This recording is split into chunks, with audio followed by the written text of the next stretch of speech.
Pilihan Raya Negeri Sembilan kali ini pengundi bukan sekadar memilih parti tetapi sedang menentukan sama ada Negeri Sembilan mahu terus bergerak ke hadapan atau kembali kepada cara lama. Selama 61 tahun Negeri Sembilan diperintah oleh BN. Pada tahun 2018, rakyat membuat keputusan berani untuk memberi peluang kepada Pakatan Harapan. Selepas 8 tahun, adakah semuanya sudah sempurna? Belum. Masih ada jalan yang perlu dibaiki. Masih ada rakyat yang memerlukan rumah, pekerjaan dan perkhidmatan kerajaan yang lebih baik. Namun, kita juga perlu adil dalam menilai adakah Negeri Sembilan sedang bergerak ke arah yang betul. Pada tahun 2017, pelaburan yang diterima negeri ini sekitar 1.4 bilion. Menjelang tahun 2025, jumlah ini meningkat kepada 19 bilion iaitu hampir 14 kali ganda. Di sebalik angka ini ada peluang pekerjaan. Ada anak muda yang mungkin tidak perlu lagi meninggalkan kampung halaman semata-mata untuk mencari masa depan. Rizab negeri pula meningkat kepada hampir 900 juta. Ini bukan sekadar wang dalam akaun kerajaan. Ini adalah kekuatan untuk menghadapi krisis, membina kemudahan dan menjaga kebajikan rakyat. Kerjasama di antara Datuk Seri Aminuddin Harun dengan Kerajaan Persekutuan pimpinan Datuk Seri Anwar Ibrahim turut membawa lebih banyak pembangunan ke Negeri Sembilan. Pusat data Google bernilai 1 bilion di Port Dickson. Sunway Seremban Central, hub pintar kontainer midpoint pertama negara dan MVV City dengan nilai pembangunan 15 bilion ringgit. Infrastruktur rakyat juga sedang diperkukuh. Jalan baru nilai ke Enstag bernilai 225 juta.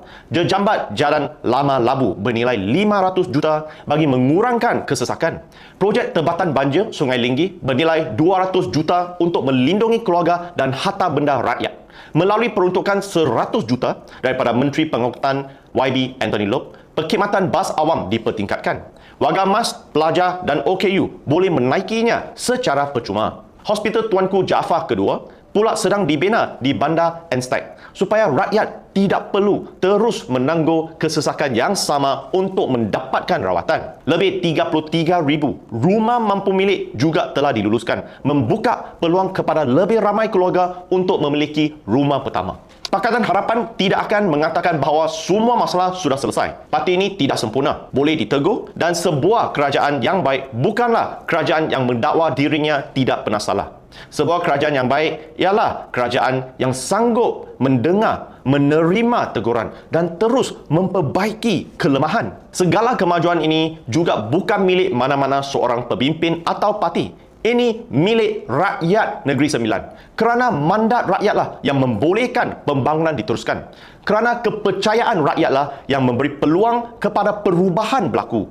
Jangan biarkan usaha 8 tahun terhenti di pertengahan jalan. Pada hari mengundi, keluarlah beramai-ramai. Ajak keluarga, sahabat dan jiran. Negeri Sembilan perlu kekalkan kestabilan, teruskan pembangunan dan tegur apa yang masih kurang. Tetapi jangan musnahkan apa yang sedang dibina. Kekalkan harapan di Negeri Sembilan kerana masa depan negeri ini bukan ditentukan oleh ahli politik semata-mata. Masa depan Negeri Sembilan ditentukan oleh rakyat dan kuasa itu berada di tangan anda.